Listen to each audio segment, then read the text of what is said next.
Alright, welcome back everybody. Just finished winding this. It took me about 2 hours to do it by hand. Got a blister going on, some blisters going on from it, but we got them all done. 70 turns, actually 71 each. I did one extra to make sure I could go up, and got my trademarks on that, of course. And then I split them in half. So here's the 6 wires, 6 wires. So they'll be parallel together, and this leaves it open for me to do different things if I want to test some different stuff. Got it zip tied nice and tight, and then I'll 3D print standoffs to space this off that plastic a little bit, and then that's it. But it's done. Yep. The winds, I know they don't look the best. I could have took my time and tried to make it look like a machine, but you know what? It works, and I'll show you that even though it looks like crap, it still works. Alright, hope you all have a good day. This was what I did mostly today. I gotta prep the drum. The drum here. That's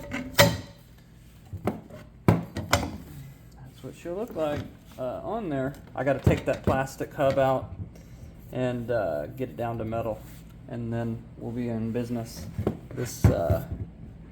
I bought this from eBay.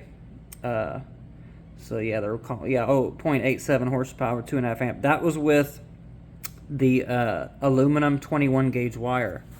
Okay, I threw it all away already. I measured it. It was 0.82 millimeter, and then mine is 1 millimeter with the enamel. So without the enamel, you're 21 gauge, 19 gauge. This is 19 gauge.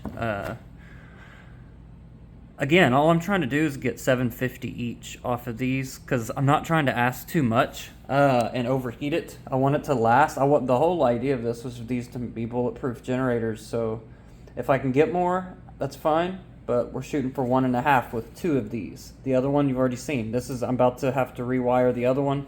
Go ahead and bring my wires out, clean them up, get it the same as this. That way they're both the same, and I'll check the resistance to see if I need to pull or add turns. I don't think I will, because they're close enough. 10 turns shouldn't make that big a difference.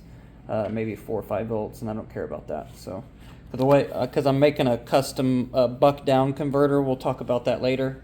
It will be available for y'all later on down the road, because I'm still developing it. But once I get it fully developed, it's going to be pretty nice. I won't go into all the features yet, but it's going to be sweet. It's going to make your life easy if you want to copy and do this type of stuff like I'm doing. It'll make your life way easier. All right? Have a good evening, guys. Hope you all have a good Monday. Peace.